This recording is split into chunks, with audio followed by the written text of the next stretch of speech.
After corralling his Burroughs and Davis, says Slate, Ruiz hid all his stuff in a cave somewhere and took off, playing Captain Nemo. He had Indian friends down on the Navajo reservation, and that's where I think he was heading. A logical route to Navajo country would have taken Ruiz across the Colorado River at Hole in the Rock, then along a rugged trail pioneered in 1880 by Mormon settlers across Wilson Mesa and the Clay Hills, and finally down Grand Gulch to the San Juan River, across which lay the reservation. Everett carved his Nemo on the ruin in Grand Gulch, about a mile below where Collins Creek comes in, then continued on down to the San Juan. And when he tried to swim across the river, he drowned. That's what I think. Slate believes that if Ruiz made it across the river alive and reached the reservation, it would have been impossible for him to conceal his presence, even if he was still playing his Nemo game. Everett was a loner, but he liked people too damn much to stay down there and live in secret the rest of his life. A lot of us are like that. I'm like that. Ed Abbey was like that. And it sounds like this McCandless kid was like that. We like companionship, see? But we can't stand to be around people for very long. So we go get ourselves lost, come back for a while, then get the hell out again. And that's what Everett was doing. Everett was strange, Slate concedes, kinda different. But him and McCandless, at least they tried to follow their dream. That's what was great about them. They tried. Not many do. In attempting to understand Everett Ruiz and Chris McCandless, it can be illuminating to consider their deeds in a larger context. It is helpful to look at counterparts from a distant place and a century far removed.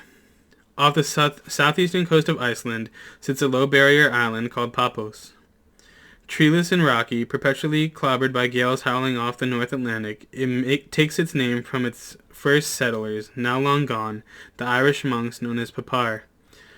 Walking this gnarled shore one summer afternoon, I blundered upon a matrix of faint stone rectangles embedded in the tundra, vestiges of the monks' ancient dwellings, hundreds of years older even, the Anasazi ruins in Davis Gulch.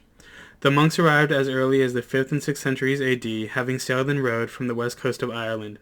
Setting out in small open boats called curraghs, built from cowhides stretched over light wicker frames, they crossed one of the most treacherous stretches of ocean in the world without knowing what, if anything, they'd find on the other side.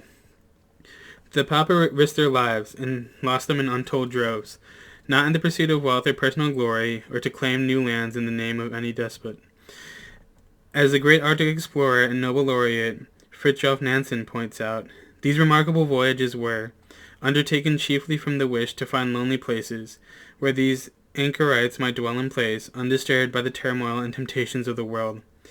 When the first handful of Norwegians showed up on the shores of Iceland in the 9th century, the paper decided the country had become too crowded, even though it was still all but uninhabited. The monks' response was to climb the curragh and row off toward Greenland.